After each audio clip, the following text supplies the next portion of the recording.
12월 14일 월요일 로뎀나무 새벽기도에 참여하신 성도님들을 주님의 이름으로 축복합니다. 사도신경으로 신앙을 고백하겠습니다. 나는 전능하신 아버지 하나님, 천지의 창조주를 믿습니다. 나는 그의 유일하신 아들, 우리 주 예수 그리스도를 믿습니다.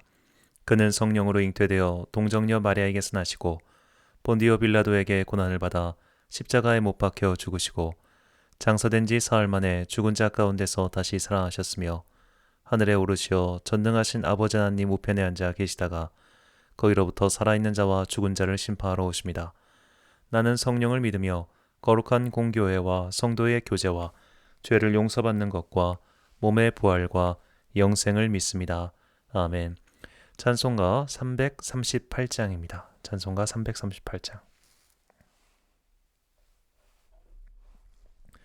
내 주를 가까이 하게 함을 십자가 짐 같을 고생이나 내 일생 소원을 늘 찬송하면서 주께 더 나아가기 원합니다. 내 고생하는 것 옛 야곱이 돌베개 베고 잠 갔습니다. 꿈에도 소원이 늘 찬송하면서 주께 더 나아가기 원합니다. 천성에 가는 길 험하여도 생명길 되나니 은혜로다. 천사 날 부르니 늘 찬송하면서 주께 더 나아가기 원합니다. 야곱이 잠 깨어 일어난 후 돌단을 쌓는 것 본받아서 숨질 때 되도록 늘 찬송하면서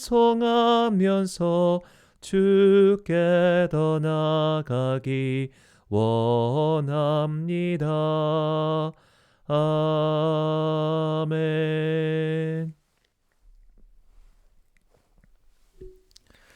오늘 우리에게 주신 하나님의 말씀은 구약성경 사무엘하 2장 1절부터 11절까지 말씀입니다. 사무엘하 2장 1절부터 11절까지의 말씀. 이제 봉독하겠습니다. 하나님의 말씀을 경청하십시오. 그 후에 다윗이 여호와께 여쭈어 아뢰되 내가 유다 한 성읍으로 올라가리이까?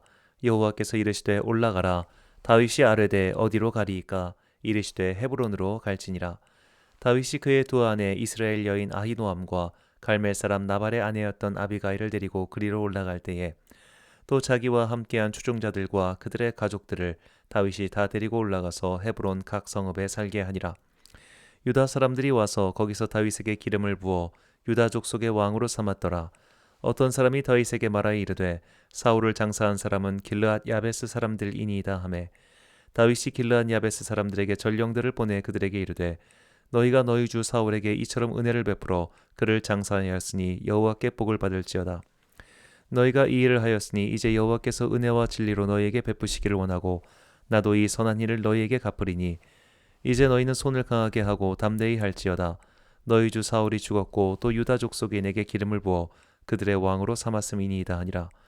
사울이 군사령관 넬의 아들 아브넬이 이미 사울의 아들 이스보셋을 데리고 마하나임으로 건너가 길르앗과 아술과 이스라엘과 에브라임과 베냐민과 온 이스라엘의 왕으로 삼았더라. 사울의 아들 이스보셋이 이스라엘 왕이 될 때에 나이가 40세이며 2해 동안 왕위에 있으니라. 유다 족속은 다윗을 따르니 다윗이 헤브론에서 유다 족속의 왕이 된 날 수는 7년 6개월이었더라. 아멘. 정도를 걷는 기도라는 제목으로 하나님의 말씀 선포하겠습니다. 대한예수교장로회 통합교단의 헌법에 보면 부목사에 대한 두 가지 눈에 띄는 사항이 있습니다. 헌법 제5장에 보면 부목사는 위임 목사를 보좌하는 목사다. 임기는 1년이면 연임할 수 있다. 단 부목사는 위임 목사를 바로 승계할 수 없고 해교회 사임 후 2년 이상 경과한 후 해교회 위임 또는 담임 목사로 심호할 수 있다고 나와 있고요. 또 2장 정치 18조에 보면 부목사는 시무교회의 당회장, 대리당회장이 될 수 없고 재직 회장도 될 수 없다고 나와 있습니다. 이런 규정들이 생긴 이유는 소위 반란 때문입니다. 90년대 초반까지만 해도 부목사가 담임 목사직을 곧장 승계한 일이 종종 있었습니다. 그런데 문제는 반란을 일으켜서 기존의 담임 목사를 쫓아내고 부목사가 승계하는 경우입니다. 그래서 총회는 이런 일을 방지하고자 곧장 승계도 안 되고 부목사가 회의를 진행하는 것도 못하게 막아놨습니다. 나름 혼란과 고통의 경험을 통해 생겨난 규정이라고 할 수 있습니다. 조사해 본 적은 없지만 이렇게 해서 시작한 교회, 즉 갈라져 나온 교회 또는 부목사가 담임 목사를 쫓아내고 그 직을 승계한 교회는 이후 어떻게 되었을지 참 궁금합니다. 매가 꿩을 잡는 게 아니라 이 꿩을 잡는 게 닭이든 개든 그걸 매라고 부르자. 그냥 이제 꿩 잡는 게 매다. 그런 식의 태도, 즉 법과 절차를 무시하는 행동을 교회가 할 때마다 저 뒷감장을 어떻게 하려고 저러나라는 생각이 듭니다. 한 가지 예를 든다면 담임 목사가 자신의 아들에게 담임 목사직을 승계해주고 싶다면 불법적인 방법이 아니라 합법적인 최소한 법에 저촉되지 않는 방법이 있습니다. 그런 걸 보통 징검다리 승계라고 하죠. 다른 사람을 담임 목사로 세워둔 후 얼마 뒤에 자기 아들에게 물려주면 됩니다. 그 기간도 정해져 있지 않습니다. 그런데도 그것조차 지키려 하지 않습니다. 혹은 징검다리가 의지를 갖고 반역을 일으킬까 아마 두려운가 봅니다. 이런 불법도 나쁘고 꼼수도 권장할 만한 일은 아닙니다. 하지만 차라리 꼼수를 쓰는 사람은 그래도 법을 지키려고 법을 두려워라도 하는구나 라는 생각이 들지만 아예 법을 지키지 않거나 다수의 힘을 이용해 법을 바꿔버리는 사람들을 보면 참 대단하다는 생각만 듭니다. 성경을 읽을 때 행간, 즉 문단과 문단 사이에 일어난 일들을 생각하면서 사무엘 상하를 읽으면 참 재밌습니다. 특히 신앙인으로서 다윗이 아니라 정치인으로서 다윗을 바라보고 읽으면 더 풍성한 깨달음을 주곤 합니다. 다윗은 목적한 바를 얻기 위해 꼼수를 쓰거나 불법을 저지르지 않았습니다. 그는 무서울 만큼 인내하며 성급하게 불법을 저지르거나 하지 않고 기회가 올 때까지 노련하게 기다릴 줄 아는 사람이었습니다. 이스라엘은 지도자의 부자계승이 낯선 민족이었습니다. 이게 모세 정도의 지도자라면 응당 그의 후계자로 모세의 아들 게르솜이나 엘리에셀이 두각을 나타내어 입각할 것 같습니다. 그런데 그들의 이름은 계보에나 나올 뿐 특별한 역할을 한 게 없었습니다. 이 가나안 땅을 정복한 여호수아도 마찬가지였습니다. 이런 사람들은 아버지의 뒤를 이어 아들이 지도력을 발휘하는 것이 익숙하지 않았습니다. 이 사사 시대에 아버지 사사에 이어 아들이 사사 역할을 한 경우는 두 가지뿐입니다. 기드온의 아들 아비멜렉과 사무엘의 두 아들 요엘과 아비야 뿐입니다. 그리고 이 두 사례는 모두 안 좋은 인식만 남겼습니다. 자, 그런 상황에서 사울이 초대 왕이 된 것입니다. 이 기원전 11세기에서 10세기 이스라엘의 정치 구조를 이해하는데 이 고대의 신라가 참 좋은 예가 될 듯합니다. 이 신라나 그리고 고대의 가야는 처음에 부족 연맹체로 시작해서 부족의 대표를 뽑았습니다. 그 호칭이 마립간, 차차홍 등이었죠. 이것도 부자 승계가 아니었습니다. 왕권 또는 지도권의 부자 승계는 그만큼 강한 정치력과 권력이 필요하다는 뜻입니다. 이제 막 사사의 시대, 이거를 이제 고대 국가 발전 단계로 본다면 군장 국가 혹은 연맹 국가 정도 될 것 같습니다. 자, 이렇게 시작하고 이제 왕국이 막 시작하려고 하는 그때 사울에게는 부자 승계를 안정적으로 해줄 만한 정치력이나 권력이 부족했습니다. 하지만 사울은 그런 왕국을 건설하고 싶었습니다. 그런데 정작 왕위를 승계해야 할 요나단의 생각은 좀 달랐습니다. 요나단은 왕국 시대의 사람이 아니라 사사 시대에 태어난 사람이거든요. 그는 이스라엘의 왕권이 반드시 부자 승계로 이루어질 필요가 없다고 생각했습니다. 그런 요나단의 생각이 나타난 구절이 사무엘상 23장 17절입니다. 곧 요나단이 그에게 이르기를 두려워하지 말라. 내 아버지 사울의 손이 내게 미치지 못할 것이요 너는 이스라엘의 왕이 되고 나는 내 다음이 될 것을 내 아버지 사울도 안다 하니라. 자, 요나단은 다윗에게 아버지 다음은 네가 왕이 되고 나는 너의 다음이 되겠다라고 말합니다. 이것은 요나단의 진심이었습니다. 요나단은 다윗이 골리앗을 쓰러뜨린 이후 그를 사랑하게 되었다고 성경은 전하고 있습니다. 이거를 다윗과 요나단의 우정이라고 표현하는데 그럴 가능성보다는 그러지 않을 가능성이 더 높습니다. 이게 일방적인 어떤 우정을 가리키는 어떤 표현이나 문구가 아닙니다. 요나단은 다윗이 이 나라에 꼭 필요한 인물이라고 생각했기 때문에 그에게 너야말로 다음 왕이다라는 상징적인 행동을 하죠. 사무엘상 18장 3절 4절입니다. 요나단은 다윗을 자기 생명같이 사랑하여 더불어 언약을 맺었으며 요나단이 자기가 입었던 겉옷을 벗어 다윗에게 주었고 자기의 군복과 칼과 활과 띠도 그리하였더라. 아멘. 자, 겉옷과 군복, 칼과 활을 넘긴다는 것은 왕권을 넘긴다는 상징입니다. 이 엘리야도 후임자인 엘리사에게 겉옷을 넘겼죠. 그것과 똑같습니다. 요나단은 한결같이 다윗이야말로 다음 왕위를 이어받을 사람이라고 생각했습니다. 이를 뒷받침하는 것이 두 사람의 나이 차이입니다. 오늘 본문은 사울이 죽은 후 분열된 이스라엘의 왕위를 물려받은 이스보셋의 나이를 소개합니다. 본문 10절에서 11절입니다. 사울의 아들 이스보셋이 이스라엘의 왕이 될 때의 나이가 40세이며 2해 동안 왕위에 있으니라. 유다 족속은 다윗을 따르니 다윗이 헤브론에서 유다 족속의 왕이 된 날수는 7년 6개월이더라. 아멘. 자, 그럼 다윗이 왕위에 올랐을 때 나이는 사무엘하 5장 4절을 보면 30살이라고 나와 있습니다. 그리고 이후 40년 동안 나라를 다스렸습니다. 즉 다윗은 70세에 죽은 것이죠. 이 사울 가문의 연대와 다윗의 연대를 살펴보면 다음과 같습니다. 사울은 40세의 왕위에 올라 80세에 죽었습니다. 사울이 아마도 죽자마자 다윗이 헤브론에서 유다의 왕위에 올랐다고 하면 사울과 다윗의 나이 차이는 50살입니다. 사울의 아들 이스보셋은 40세의 왕위에 올라 2년간 다스렸습니다.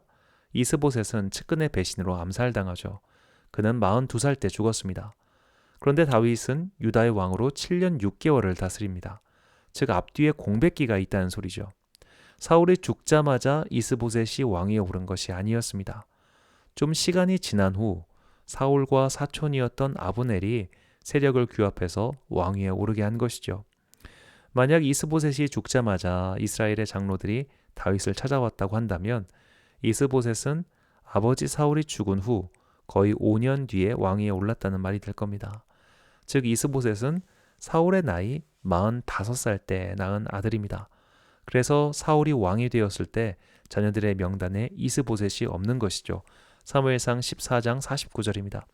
사울의 아들은 요나단과 이스위와 말기수하여 그의 두 딸의 이름은 이러하니 맏딸의 이름은 메라비요 작은 딸의 이름은 미갈이며.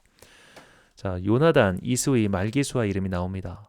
이들은 사울이 왕위에 오르기 전에 이미 결혼해서 낳은 아들들입니다. 그리고 이들은 모두 블레셋과의 전쟁에서 사망하죠. 자, 그렇다면 사울의 아들 이스보셋이 죽을 때 42살, 그리고 그때 다윗의 나이가 37살이었다면 요나단과 다윗의 나이 차이는 5살 이상일 겁니다. 그리고 그 사이에 형제들이 쭉 있었으니까 최소한 10살 정도 나이 차이가 날 겁니다. 자, 요나단과 다윗의 나이 차는 그만큼 요나단을 돋보이게 만들면서 이 둘 사이가 그저 우정이 아님을 보여주죠. 요나단은 나라의 발전을 위해 다윗이라는 제목을 알아봤습니다. 그리고 다음 왕은 내가 아니라 다윗이 되어야 한다고 생각합니다. 요나단에게 왕위 승계는 반드시 필요한 일이 아니었습니다. 어차피 전례가 없으니까요. 하지만 아버지 사울의 생각은 달랐습니다. 반드시 자신의 가문에서 다음 왕이 나와야 한다고 생각했습니다. 그래서 요나단과 심하게 마찰을 빚습니다. 사무엘상 20장 30절에서 31절입니다. 사울이 요나단에게 화를 내며 그에게 이르되 패역무도한 계집의 소생아 내가 이새의 아들을 택한 것이 내 수치와 내 어미의 발가벗은 수치됨을 내가 어찌 알지 못하랴. 이새의 아들이 땅에 사는 동안 너와 내 나라가 든든히 서지 못하리라. 그런즉 이제 사람을 보내어 그를 내게로 끌어오라. 그는 죽어야 할 자이니라 한지라. 자, 너와 내 나라라는 표제연이 중요합니다. 사울은 이미 부자 승계라는 그림을 그려두고 있었습니다. 그런데 정작 왕위를 물려받아야 할 큰아들은 전혀 다른 생각을 하고 있었습니다. 요나단이야말로 멸사봉공, 개인보다 공적인 일, 나라와 공동체를 우선시한 훌륭한 인물이라고 할 수 있죠. 이와 같이 다윗에게는 왕위를 승계받을 세 가지 명분이 있었습니다. 첫째는 지금까지 설명했던 왕위 계승권자 요나단에게 위임받은 권리입니다. 두 번째는 다윗은 왕의 부마, 즉 사위였습니다. 왕가의 일원이었던 셈입니다. 그리고 세 번째이자 가장 중요한 것은 사무엘에게 받은 가장 중요한 기름 부은 자라는 겁니다. 즉 다윗도 기름 부은 사람이었습니다. 사울 왕이 다윗을 추격할 때 다윗은 사울 왕을 죽일 수 있는 두 번의 기회가 있었습니다. 그때 다윗은 두 번 다 사울 왕을 놓아주면서 이런 말을 합니다. 사무엘상 24장 10절과 26장 23절입니다.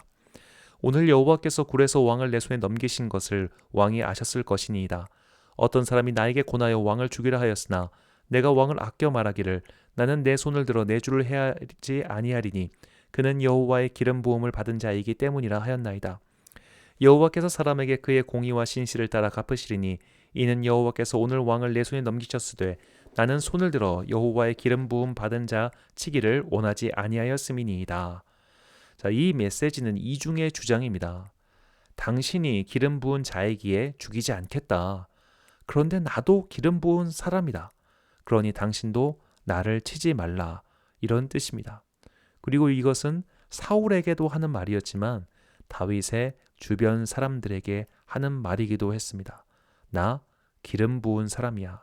그러니 나를 죽이면 안 돼. 이런 것이죠.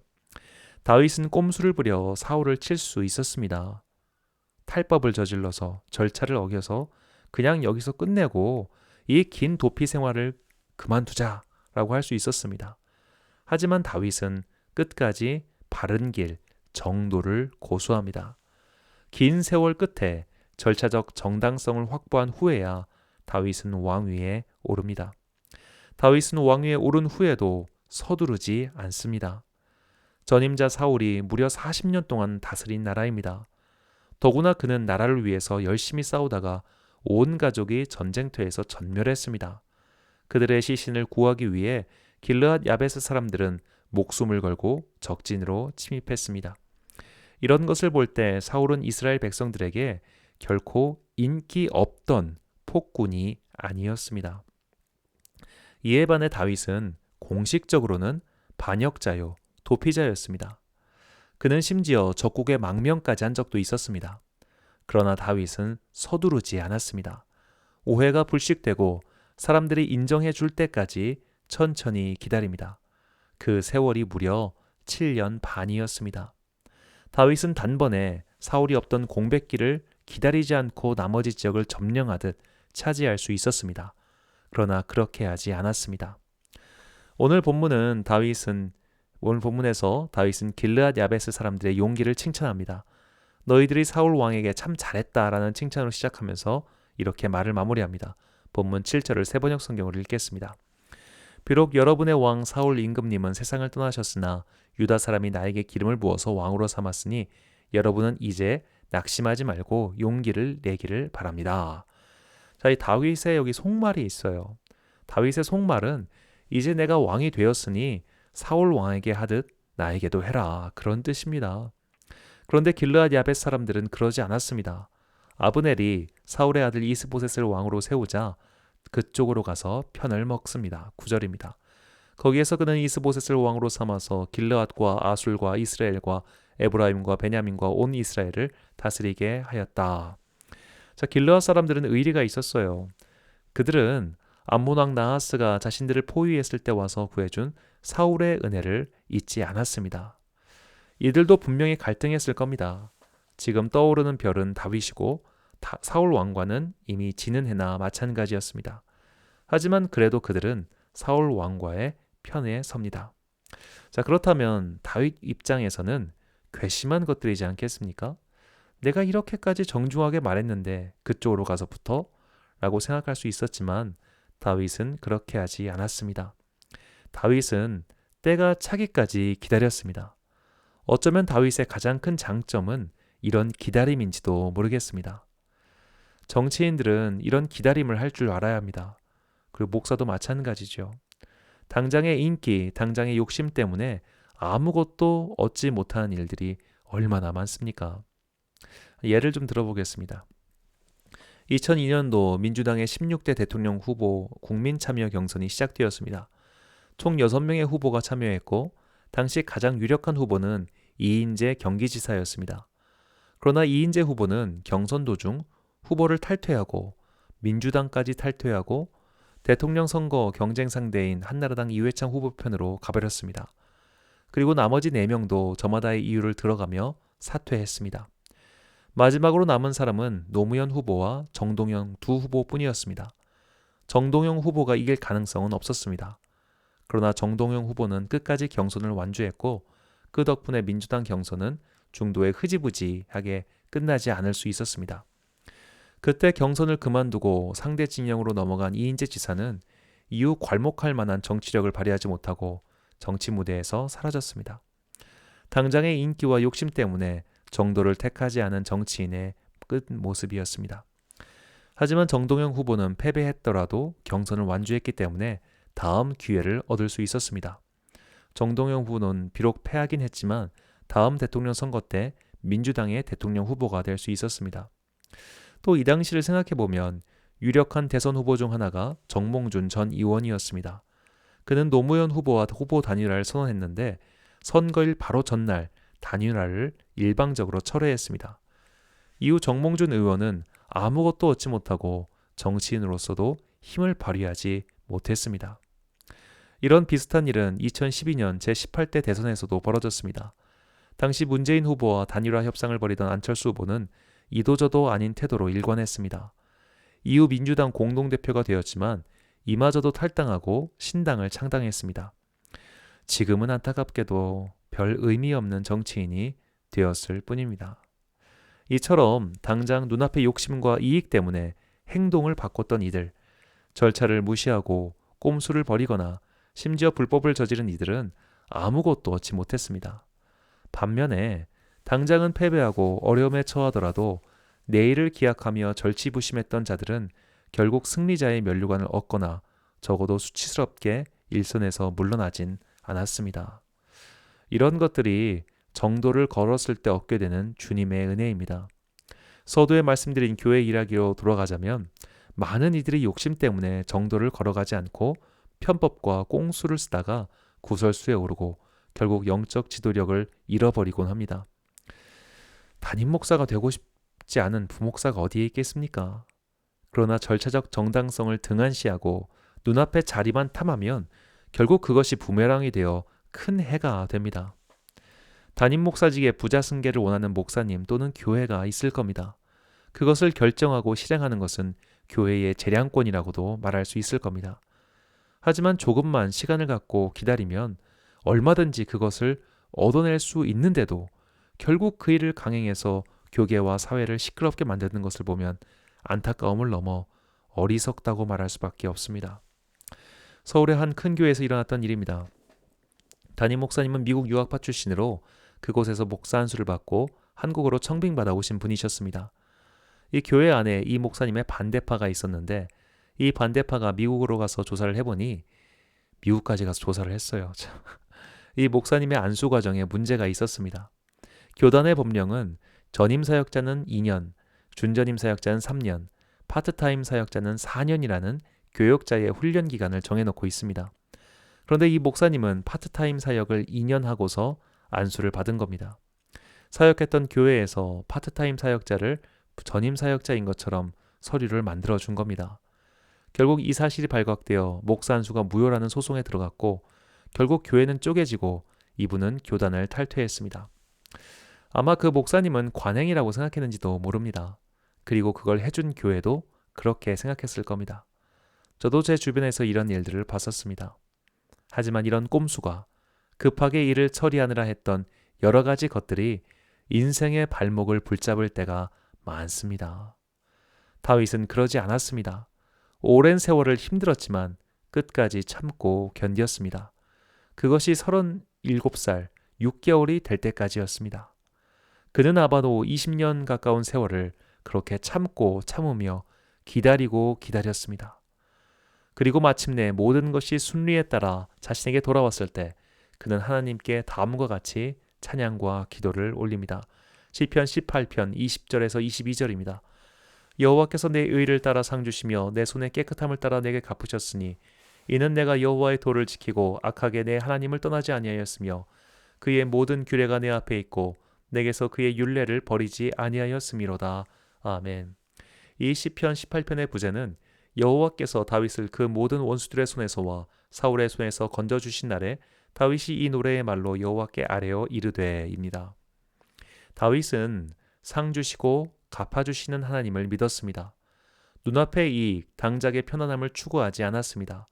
그래서 마침내 다윗의 나라는 안정될 수 있었고 사울이 그토록 바랬으나 얻지 못했던 부자 승계의 나라를 만들었습니다. 시편 18편 50절입니다. 여호와께서 그 왕에게 큰 구원을 주시며 기름 부음 받은 자에게 인자를 베푸시며 영원토록 다윗과 그 후손에게로다. 아멘. 자, 이것이 여러 가지 어려움에도 불구하고 인생의 정도, 믿음의 정도, 바른 길을 걷는 자들에게 주시는 주님의 은혜입니다. 사랑하는 로뎀교회 성도 여러분, 그리고 이 영상을 시청하시는 사랑하는 주님의 자녀 여러분, 우리는 이 세상을 창조하시고 지금도 다스리시는 하나님을 믿는 자들입니다.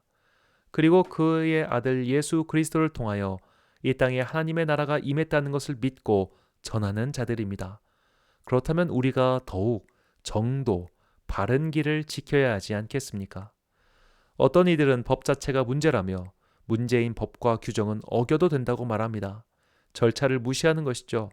그러나 법과 규정이 문제라면 그것을 바꾼 후에 행동하면 됩니다. 우리는 눈앞에 있는 당장의 이익을 위해 절차를 어길 때가 있습니다. 그러나 그 일은 언제나 부메랑이 되어 발목을 치기 마련입니다. 눈앞에 답이 보인다고 해서 컨닝을 하는 학생이 과연 나중에 어떻게 되겠습니까?